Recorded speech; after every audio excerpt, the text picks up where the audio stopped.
बिस्मिल्लाहिर्रहमानिर्रहीम। हेलो अस्सलाम वालेकुम स्टूडेंट्स, कैसे हो आप? मैं हूं आपका फिजिक्स टीचर और आज हम कर रहे हैं 10th क्लास की फिजिक्स का यूनिट 13 इलेक्ट्रोस्टैटिक्स। लास्ट टॉपिक इसमें हमने जो डिस्कस किया था वो था एप्लीकेशन ऑफ इलेक्ट्रोस्टैटिक्स। अगर किसी बच्चे ने मेरी लास्ट वीडियो नहीं देखी तो टॉप राइट साइड पे आई के बटन को क्लिक करके मेरी लास्ट वीडियो देख सकता है। आज का जो हमारा टॉपिक है वो है सम हैजर्ड ऑफ स्टैटिक इलेक्ट्रिसिटी। जहां पे आपके पास एक चीज फायदा दे रही होती है वहां पे एक चीज आपको नुकसान भी दे रही होती है। लास्ट टॉपिक में हमने इसके फायदे देखे थे, एप्लीकेशन देखी थी और आज के इस टॉपिक में हम इसके नुकसान देखेंगे या स्टैटिक इलेक्ट्रिसिटी के नुकसान क्या होते हैं। सबसे पहले आता है लाइटनिंग। और आपने ये भी देखा होगा कि थंडर क्लाउड की वजह से बिजली गिरी है और एक बिल्डिंग को नुकसान हो गया। The phenomena of lightning occur due to the large quantity of electric charge which build up in the heavy thunder cloud। कि जो लाइटनिंग का फिनोमेना है बेसिकली ये होता इस वजह से है कि बहुत ज़्यादा क्वांटिटी में जो चार्ज है वो थंडर क्लाउड में स्टोर होता है। अब बहुत ज़्यादा जो चार्ज आपका थंडर क्लाउड में स्टोर हुआ है वो चार्ज कहाँ से आया? बेसिकली वो चार्ज फ्रिक्शन की वजह से आ रहा होता है। और वो किस किस चीज की फ्रिक्शन होती है? The thunder cloud are charge by friction between the water molecules in the thunder cloud and the air molecules. कि वो जो फ्रिक्शन होती है वो आपकी वाटर मॉलिक्यूल और एयर मॉलिक्यूल की वजह से होती है। और वाटर और एयर मॉलिक्यूल की फ्रिक्शन की वजह से बहुत ज्यादा अमाउंट में चार्ज प्रोड्यूस होता है। और इलेक्ट्रोस्टैटिक इंडक्शन क्या था कि अगर आपका एक जगह पे चार्ज मौजूद है और उस चार्ज की वजह से दूसरी बॉडी में भी चार्ज इंड्यूस हो जाएगा तो यहां पे भी इलेक्ट्रोस्टैटिक इंडक्शन का फिनोमेना होता है।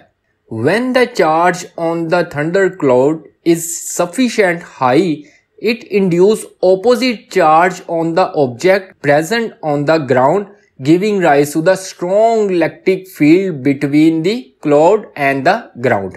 अब अगर थंडर क्लाउड में बहुत ज्यादा आपका चार्ज स्टोर हो चुका हुआ है तो उसके ऑपोजिट चार्ज ग्राउंड में इंड्यूस होगा और यह बहुत बड़ी बड़ी जो बिल्डिंग्स हैं उन बिल्डिंग्स में चार्ज इंड्यूस होगा।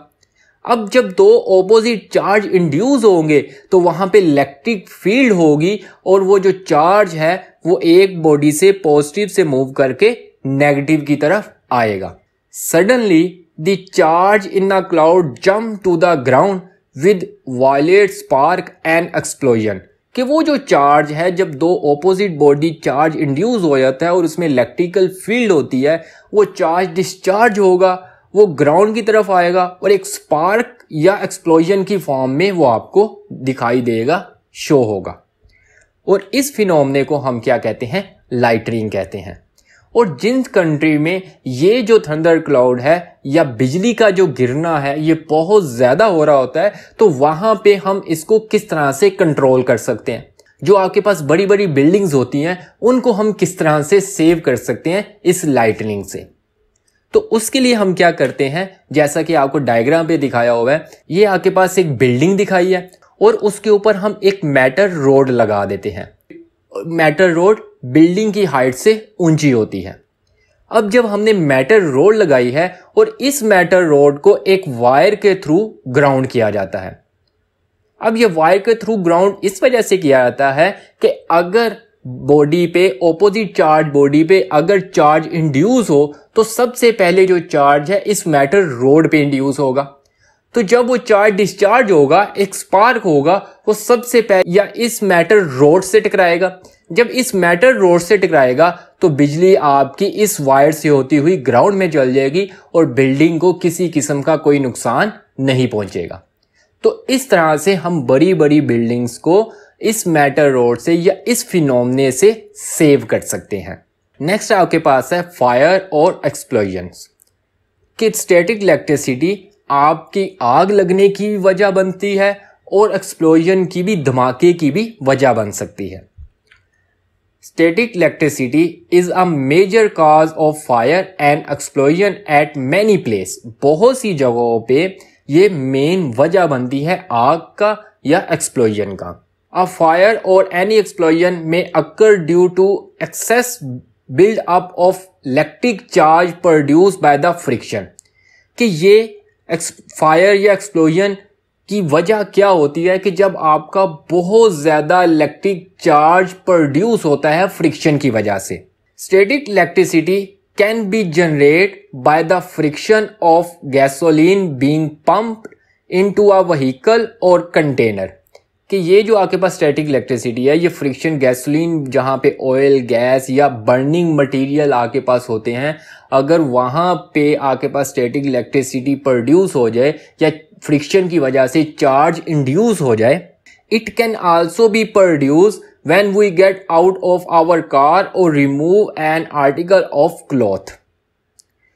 कि आपके पास जो आपने कपड़े वगैरह पहने होते हैं, जब आप उसको उतारते हो तो उतारने से बॉडी के साथ ये जो क्लॉथ है ये फ्रिक्शन करते हैं, रगड़ खाते हैं और उसके ऊपर भी चार्ज आ जाता है। अगर तो इनसफिशिएंट चार्ज आ चुका हुआ है आपके क्लॉथ पे और आप किसी भी बर्निंग मटेरियल के पास चल जाओगे तो ये चार्ज उस बर्निंग मटेरियल के पास जाएंगे, मूव करेंगे, जिसकी वजह से आग लगने का भी खतरा होता है। Static charge are dangerous if static charge are allowed to discharge throughout the area where there is petrol vapor, a fire can occur।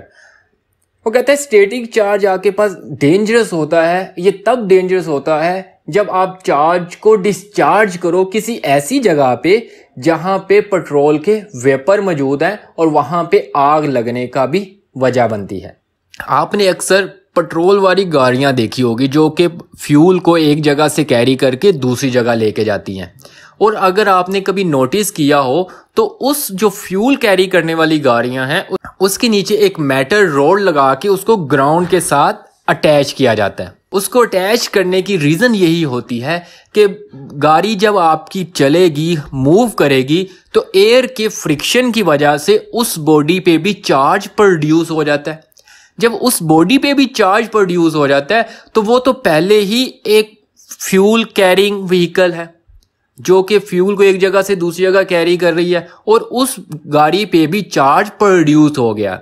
और वो जो मेटल रोड जो हमने ज़मीन के साथ लगाई होती है वो क्या काम करती है, वो उस पूरी बॉडी से चार्ज को डिस्चार्ज करती है उस मेटल रोड के थ्रू ज़मीन पे। तो इस तरह से आप किसी भी बॉडी को डिस्चार्ज कर सकते हो अगर आप उसको एक प्रॉपर पाथ प्रोवाइड कर दो। तो ये था इस चैप्टर का लास्ट टॉपिक। अगर इसमें किसी बच्चे को कोई कन्फ्यूजन है वो कमेंट करके लाजमी डिस्कस कर सकता है। इंशाल्लाह मिलते हैं नेक्स्ट वीडियो में नेक्स्ट लेक्चर के साथ। तब तक के लिए अल्लाह हाफ़िज़।